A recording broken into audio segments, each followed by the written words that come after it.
I have chosen to do my slide presentation on reporting suspected abuse and neglect because at the level that I teach, which is the elementary level, this is a common occurrence. And I shouldn't say a common occurrence, but this is something we have run into.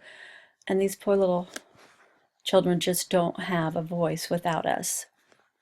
And so this is an issue that I think I can run into as an administrator. So to begin, let's figure out what abuse is. Merriam-Webster's dictionary defines it in two ways. One is a noun, and the one that applies most here is number 5, which is physical maltreatment. But number 4, I also think applies as well. The language abuse, the verbal abuse that goes along with the physical, that can be just as harmful and hurtful to a child.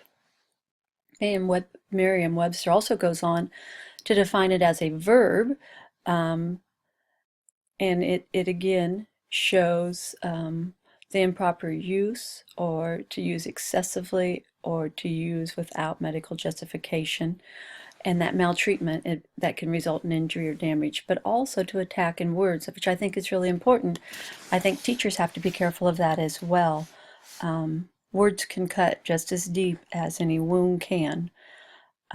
So to treat something harshly or harmful in a way that causes damage, or to use something wrongly, which in this case can be a child. They're abusing their child and using their child in a wrong way. And again, being careful with those words. Words can leave a scar a lot longer than a physical injury can. There's also neglect to consider. The simple definition, again, these come from Merriam-Webster, is to fail to take care of or give attention to.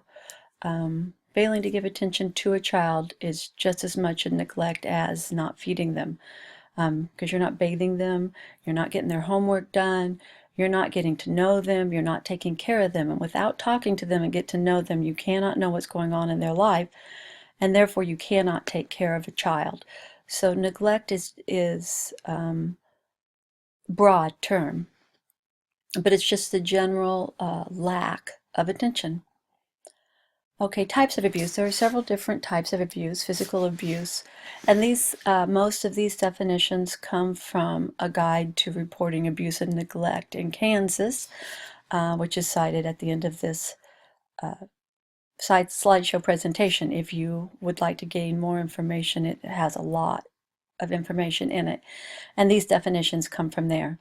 Physical abuse in Kansas is what it sounds like. It's physical harm, but it could be anything from burns to hitting to subjecting to inhaling different types of chemical gases that can burn the lungs, to being in a burning hot bathtub or a freezing ice cold bathtub, being locked in a particular type of part of the house. All of these things, there's the multiple ways that physical abuse can be manifested. Sexual abuse is another type of what is considered abuse. And as an administrator, I will have to be very aware of this and who's on the school grounds, who is making them way too many laps around the school, always kind of hanging out on the periphery of the grounds, and that type of thing. These schools are where kids are, so they are a natural attractant to various types of perpetrators. And so as an administrator, I'll have to be really aware of this type of abuse. And beyond just the definition of what sexual abuse is, the sexual exploitation of a child is trying to bribe the child in some way to get the child to do something. Human trafficking, of course, is another form of sexual abuse. There's also emotional abuse, which is more often known as mental or emotional abuse, which is causing a deterioration of a child. So that can be all sorts of different things that can impair a child, but it's going to a lot of depressions begin by a chemical imbalance, but then the behavior kicks in and maintains that chemical imbalance. Emotional abuse can do that. You know, you've mom or dad or grandma or grandpa, whoever the caregiver may be, says something that sets off that chemical imbalance. But then the thing with abuse is it's done over and over and over again until we get to a point where there is an actual physical change in the child, which can also affect intellectual functioning. And so a lot of times, therefore, teachers are the ones who notice this, will notice this decline, this pattern of behavior that is changing, not in a good way. Okay, emotional abuse can be terrorizing a child, making them live in fear, abandoning a child, or corrupting a child by having them, deliver drugs for you, go pick up money that is gained unlawfully. All of those types of things are different ways that child endangerment would be considered a form of emotional abuse. Then we get into neglect. There's physical neglect where they're just not being fed, they're not being bathed, they're not being taken care of. Medical neglect, there is some protection for parents who have legitimate religious reason to withhold medical treatment for a child. But otherwise, parents are required to give children the medical care they need. Lack of supervision, just leaving these young kids alone. So often I have had kids tell me that they made their dinner the night before. It makes me wonder. It certainly puts my antenna up as to what their home situation is. My kids love to cook, and so a lot of times they will help me cook. But I did not leave my kindergartners in the kitchen alone to cook their own meal. So that lack of supervision is within, it's on a spectrum, it's on a continuum, and again, that pattern of happening over and over again. And then abandonment, the parent or caregiver just leaving the child.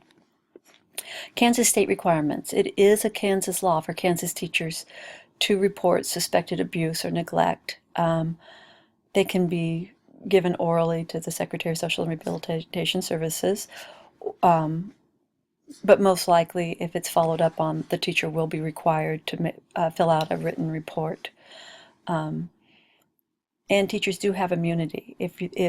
Because we are required to report, we cannot be held liable if we happen to be wrong about our suspicions. We are required to report. As long as we have data backing up why we made the report, we didn't make it out of malice towards the caregiver, we will be held immune from any type of consequences. However, we will not be immune if we fail to report. It is a Class B misdemeanor if it is shown that a teacher had ample reason to know that this child was being abused or neglected and failed to report this. You actually could be facing jail time. So it is very important for teachers, administrators, any school staff, custodians, cooks, librarians, anybody, to make sure that they report any suspicion they have of abuse going on in a home or with a child. Because some of the abuse, especially in the terms of sexual abuse, may not be happening in the home. It may be happening at a neighbor's house or a family friend's house. So you have to be sure you are open to all possibilities. Most school districts have policies and procedures in place. A teacher just doesn't go call SRS on their own. Kansas does, my school does. We are to talk with our administrator about it, and then our school nurse will be involved so that we have 3 adults within the school all talking and looking at the data we have so that we're all documenting and we're all coming together to decide if this does indicate possible abuse or not. Then at that point in time, a conference call is made. The teacher initiates it, but it's a conference call where our principal and our nurse are both present. during that conference call. So that questions about the child's health, behavior, attendance, family background, if there's other siblings that the principal might have knowledge of, things like that, that we're all present and can be held accountable for answering those questions. The biggest reason most states hold teachers accountable for reporting this is teachers see and interact with these students on a daily basis, which gives them a very unique perspective. They'll know if there's too many bruises or bumps, if they'll know if this is a child that is coming in hungry all the time. Because we see them on a daily basis over an extended period of time, teachers have a unique ability to be able to determine that pattern, which is so important in abuse. We also have the ability to consider where those bumps and bruises are located. You know, the tummy and the back of the legs, the inside of a wrist are not common places for normal accidental injuries to happen. Knees, palms of your hands, you know, your forehead, those are common places that kids will fall and scrape. But the inside of your arm, your stomach, your back, your face, if we're seeing injuries there over and over again without a matching story that makes sense, then, you know, again, our little radar is alerted and we start paying a little more attention. Also, what's the shape of that? You know, bruises and bumps are just kind of round or oval. There's no real shape.